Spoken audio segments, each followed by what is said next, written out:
Hello, my dear students. Let's start with the second part of our chapter, Unit 7, New Questions and Ideas. Today we will be learning about Jainism and everything that is related to Jainism. Now, in the previous unit, as just a revision for you, we learned about Buddhism, about Gautama Buddha, about his values, about what he taught to the people in the common language called Prakrit. And what he taught was that we need to let go of our desires. All the suffering in the world is cause of desires. And whatever we do, we should do it in moderation. He also said that our actions, our karmas are based, and whatever we do, we will get in this life and in the coming life, in our next life. So that is what he told. Then we learned about the next thing, one more thing he told was about ahimsa, about not hurting animals and living beings. Then we learned about Upanishads, and what do you mean by Upanishads? It said that approaching and sitting near a guru. Okay, it is a conversation, it is a book based on the conversation between the guru and the student. It is written in a form of a conversation. And the most famous of him, there were four people who were not allowed. So here, but except one, that is Satyakama Jawala, was one of the who was named after his mother, was one of the famous one who wrote about who studied about the Upanishad, and he was a very good Upanishadic thinker. So let's start with the second part, that is about Jainism. Now Jainism is the one who started about the spread of Jainism in India and the world was Vardhaman Mahavir. He was the 24th Tirthankara.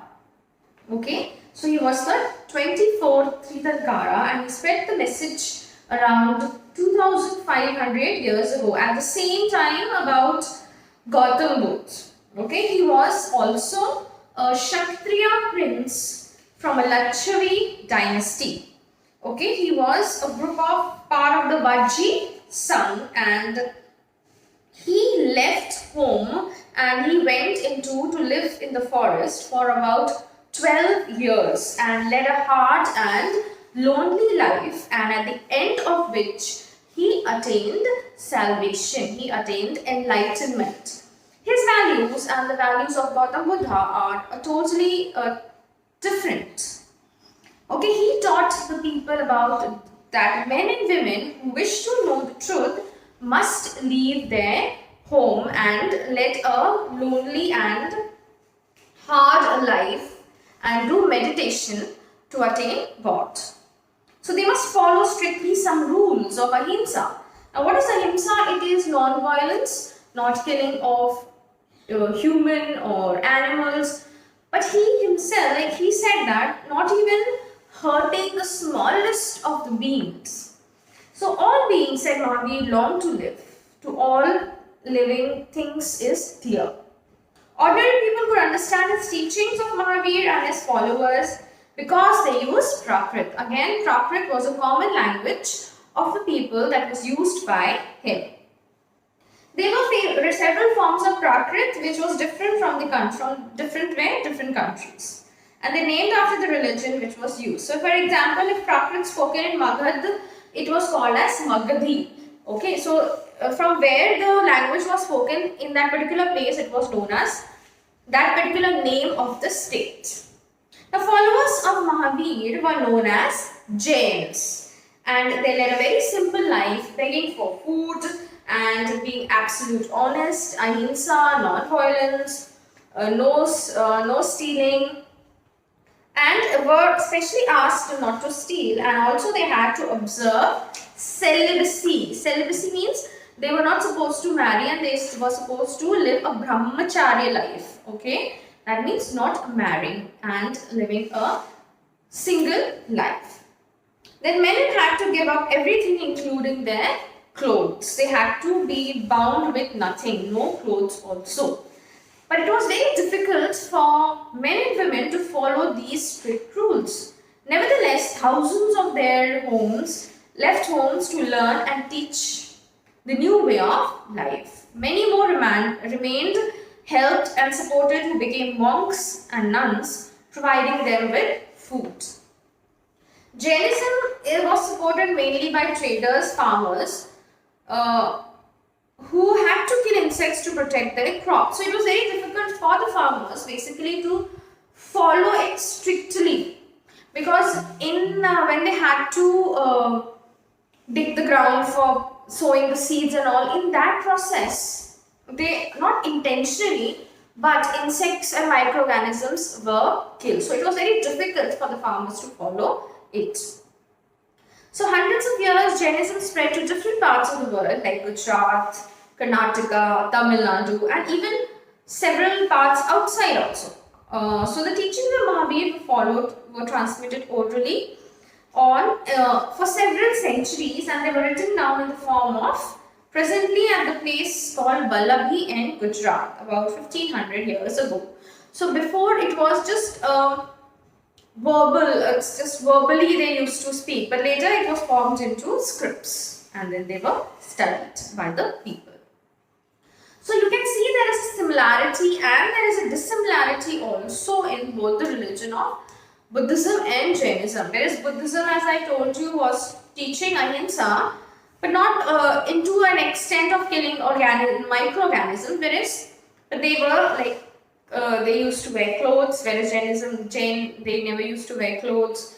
Then they followed ahimsa very strictly, and both were taught in the Prakrit language, that is the common language of the people.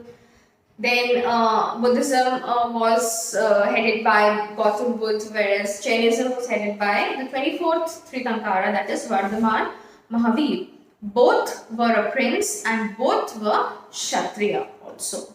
And both attained enlightenment by meditating and fasting in a forest. Whereas Gautam Buddha attained enlightenment under a peepal tree in Bodh Gaya. And Mahavir attained enlightenment by leading a very hard life and lonely life and meditating in the forest. The next topic is about Sangh. What is a Sangh? Both Mahavir and Buddha felt that only those who left their homes could gain true knowledge. They arranged for them to stay together at a Sangh, an association of those who left their home, like a monastery. Okay, it was like a monastery where the people who used to leave their house to follow them, where they would stay. So there were associations that were made and a place known as a Sangh where they can stay and where they used to go spread Buddhism and Jainism, and they could spread their teachings, and they could ask for food, beg for food, and then they used to cook. So the rules were made for the Buddhist Sanghs were written down in a book called Vinay Patika. So this is a book where the rules of Buddhism are written down. For this we know that there were separate branches of men and women, and all could join the Sangh. However, children had to take the permission of the parents, and slaves that are their masters. So there were children like men and women can join, but if children wanted to join, they have to take permission from their parents, and if a slave wants to join, he has to take permission from his master. So those who worked for the king had to take permission of the king or the debtor who they had lent money from. So men and women who joined the Sangh, like they were known as bhikkhus and bhikkhunis. So the men were known as bhikkhus and the women were known as bhikkhunis, and they used to beg for food. So they used to go place to place spreading Buddhism, and they used to beg for food. So whatever they used to get, they used to bring to their Sangh, and then they used to cook and eat. So they taught others to help one another in that way. And they also held meetings to settle the quarrels that took place among the sung. If there was any disputes, any quarrels among the sung, so meetings were held to solve the disputes. Then those who joined the sung were the Brahmins, Kshatriyas, merchants, laborers, farmers, courtesans, slaves, barbers, everybody. Anyone can join the sung. Many of them wrote down the teachings of Buddha. Some of them composed beautiful poems describing the life in the sung. So it was all like a group where they would used to go together, they used to live together, they used to go together and beg for food, they used to cook together, they used to solve their quarrels among themselves. And anybody it can be a Brahmin, it can be a Kshatriya, it can be a merchant, it can be a slave, it can be a soldier, it can be a barber, anyone can join the sung. So there was no kind of status that only this people can join. Anyone can join the sung in Buddhism. Now the next is about monastery. As we talk about monasteries, they begin both Jain and Buddhist monks. So the monks live in a monastery. So there was a place to place throughout the year for teaching people, and the only time they stayed at home was during the rainy season. So where otherwise they used to travel all the time. Then the supporters. Now there was no place for them for a living or a permanent. So they are supporters like the kings and the big merchants who have a lot of money. So they used to build monasteries for them so that they can live, they have a place to live in. So they built by the supporters a temporary shelters. They have caves, gardens. If you had visited Sanchi Stupa in Bhopal, it's near Bhopal, Sanchi Stupa. There is also, it's a Buddhist monastery, and a stupa is built, and there are a lot of monasteries also all around the stupa, but it is now in ruins, means it's all broken up. So it is a good place to visit.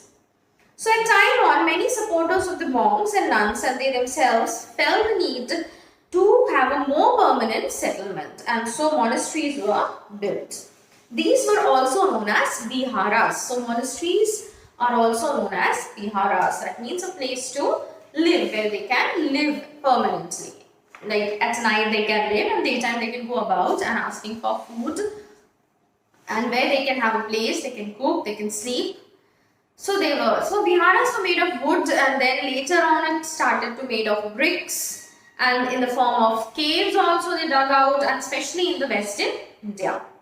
So very often on the land of the viharas, which was donated by the rich merchants or the landowners or the king, the local people came with gifts, food, clothing, medicines for the monks and the nuns. So it was like a donation that they used to give to their followers who they used to follow. So in return, they taught the people over the centuries. Buddhism spread to many parts of the world, in the subcontinent and beyond. That we will be learning in the next chapter. So here, one more thing they have been taught is a very important thing, that is the system of ashrams. Now, what do you mean by the system of ashrams? Now, when we talk about ashrams, around the time of Jainism and Buddhism, they became popular Brahmins and developed a system of ashram, that is a stage of life in a human where in what stage what they have to do. Like for example, there were 4 ashrams. Okay, there was Brahmacharya, there was Grahasth, there was Vanaprasth, and there was Sannyasa. Okay, so what were the 4? The first was the Brahmacharya. Now when we talk about Brahmacharya, that means it is a life when a child is born till the age of, you can say, 21 years. Okay, so in that age he is unmarried and he is a Brahmacharya. That means when he will attain an age of 4 and 5, or maybe below that, he would be sent to a Gurukul, okay, a place of learning, and there they will be taught all the subjects, like they will be taught mathematics, science, astronomy, astrology, about warfare, about administration, about everything. They would about cooking, everything they would, about medicines also. Ayurveda, everything they would be taught. It was a gurukul where they used to have a guru, and then they used to be learning all these till the age of 21 years. So after that, after this is the brahmacharya. Then they would go home and then they will lead a life where they will be married. That means grahastha ashram, as we say. So then they will be married. They will be living a life with their wives, their children, and then at a certain after this you can say this phase of life. After that, they will be going into the next ashram, that is the vanaprasth. Now vanaprasth means they will leave their luxuries, they will leave the family, the wife, children, and then they will go in the forest to meditate. Okay, so they will go, that is known as vanaprasth. Then the next phase is sannyas. Now in this, finally they had to give up everything and become a sannyasi. That means they will leave. Now in the vanaprasth they will leave and they will go to the forest and do meditation.